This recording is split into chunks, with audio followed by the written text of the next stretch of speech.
बहुत समय पहले एक गांव था, सूरजपुर। वहाँ आरव नाम का एक सीधा साधा भोला भाला लड़का रहता था। आरव के पास धन दौलत नहीं थी, लेकिन उसका सबसे बड़ा खजाना था उसकी श्रद्धा। हर सुबह वो छोटे मंदिर में जाकर गणेश जी को प्रणाम करता। उसके पास चढ़ाने के लिए फूल भी नहीं होते, तो वो पास के खेत से दूर्वा घास चुनकर लाता और गणेश जी से कहता, भैया मेरे पास देने को बस यही है, लेकिन मेरा दिल सच्चा है। एक रात आरव और उसका परिवार खाना खा रहे होते हैं। तभी अचानक बादल गरजने लगते हैं और बिजली कड़कने लगती है। यह आवाज आरव की माँ को चिंता में डाल देती है। हे भगवान, कहीं बारिश ना हो जाए, नहीं तो हमारा घर टपकने लगेगा और इस गरीबी की हालत में अपने बच्चों को लेकर मैं कहाँ जाऊंगी। तभी अचानक तेज बारिश होने लगती है। आरव दरवाजे पर खड़ा होकर बाहर की ओर देखता है और उसी वक्त बारिश के कारण आरव के घर की छत टपकने लगती है। छत से टपकते पानी को देखकर आरव की माँ जल्दी से पड़ोसी के घर जाती है और उनका गेट खटखटाती है। रामू भैया, गेट खोलिए, रामू भैया। लेकिन रामू के घर का गेट नहीं खुलता। हताश होकर रीमा गांव के सेठ धर्मेंद्र के पास जाती है, पर धर्मेंद्र भी उन्हें आश्रय देने से मना कर देता है। मेरे पास जगह कम है, क्योंकि मेरे गोदाम का सामान मेरे घर पर ही पड़ा है, इसलिए मैं तुम्हारी मदद नहीं कर पाऊंगा। रीमा घर पहुंचकर जैसे तैसे अपनी रात बच्चों के साथ गुजारती है। अगले दिन रीमा अपने घर को अच्छा कराने के लिए अपने खेत का एक हिस्सा बेच देती है और इस बार खेत की कमी के कारण अनाज पर्याप्त नहीं होता। तब रीमा कहती है, हे ईश्वर, इस बार अनाज तो बहुत कम हुआ है। मैं अपने बच्चों का पेट कैसे भरूं?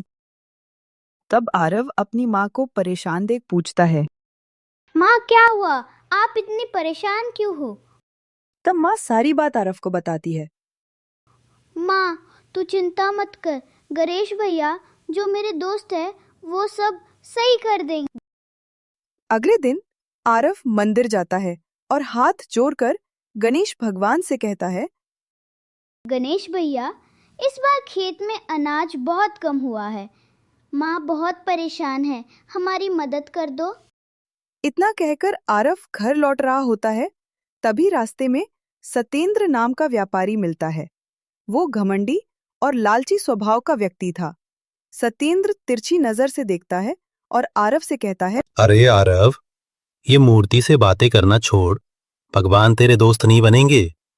अगर भगवान इतने ही तेरे साथी हैं तो क्यों तेरा घर गरीब है। आरव बस मुस्कुरा देता और कहता, सत्येंद्र भैया समय सबका बदलता है, मेरे गणेश भैया कभी न कभी जरूर साथ देंगे। एक दिन गांव में भयंकर अकाल पड़ा। न खेतों में पानी था, न घरों में अनाज। लोग भूख से मरने लगे। हे ईश्वर, इस भयंकर अकाल में हम कैसे जिएंगे? सब कुछ बर्बाद हो गया है। कहाँ जाएं हम बेचारे गांव वाले?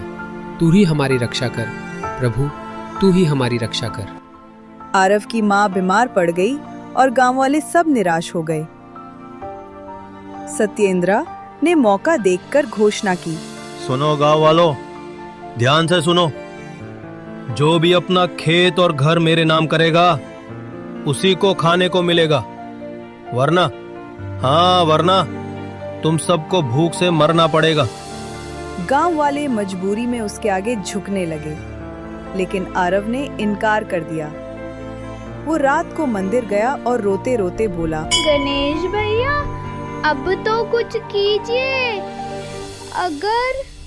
अगर आप सच में मेरे दोस्त हो तो मुझे रास्ता दिखाओ। उसी रात आरव को सपना आया। सपने में गणेश जी आए और बोले, मित्र, सच्ची आस्था हमेशा परीक्षा लेती है। कल सूरज ढलने के बाद पुराने पीपल के पास जाना।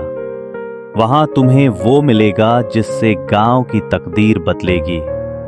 लेकिन याद रखना, तुम्हारे साथ कोई और भी रहस्यमयी खेल खेल रहा है। आरव चौंक गया और नींद से उठकर बोला, ये कोई और कौन हो सकता है? कौन है जो मेरे गांव, मेरे गणेश भैया और मेरे भाग्य से खेल रहा है? अगले दिन गांव में एक अनजान साधु आया। उसकी आंखों में चमक थी और चाल में रहस्य। वो सतेंद्र के घर चला गया और बोला, गांव वाले सब बात कर रहे थे कि तू सब पर अत्याचार कर रहा है, तू सबका मजबूरी में खेत हड़प रहा है। ये सही नहीं है। तेरे पास बहुत धन है, लेकिन याद रख, इसका अंत निकट है। असली खजाना तेरे पास नहीं है। सतेंद्र गुस्से में बोला, बाबा झूठ मत बोलो, मेरे पास पूरा गांव है। साधु हंसते हुए चला गया, लेकिन उसकी हंसी में एक गहरा संकेत था। धन तो बहुत है तेरे पास, मगर असली खजाना तेरे पास कभी नहीं था। शाम को आरव, साधु और कुछ गांव वाले पीपल के पास पहुंचे। जैसे ही आरव ने जमीन खोदी, वहां से एक पुराना ताला लगा संदूक निकला। संदूक भारी था और सब हैरान थे। संदूक को देखकर सत्येंद्र तुरंत बोला, ये मेरा है, ये मेरे खेत की जमीन पर है, इसलिए इस पर मेरा हक। लेकिन साधु ने गंभीर स्वर में कहा, नहीं, ये उसी का है जिसका दिल सबसे शुद्ध है। अगर इसमें हाथ डालने वाला लालची हुआ तो उसका सर्वनाश हो जाएगा। सत्येंद्र ने लालच में संदूक खोलने की कोशिश की, लेकिन जैसे ही उसने हाथ लगाया, आग की लपटें उठी और उसके हाथ जल गए। हाय रे, मेरा हाथ जल गया। आखिर इस बक्से में ऐसा क्या है? इसमें जरूर कोई भयानक राज छिपा है। वो चीख कर पीछे हट गया। आरव डरते डरते आगे बढ़ा और गणेश जी को याद करके संदूक खोला। अंदर चमचमाते सोने के सिक्के, अनाज के दाने और एक गणेश जी की छोटी मूर्ति रखी हुई थी। साधु मुस्कुराया और बोला, ये गणेश जी का वरदान है। आरव, तूने सच्ची मित्रता निभाई है, इसलिए ये खजाना तेरा है। इसका उपयोग अपने गांव के लोगों की भलाई में कर।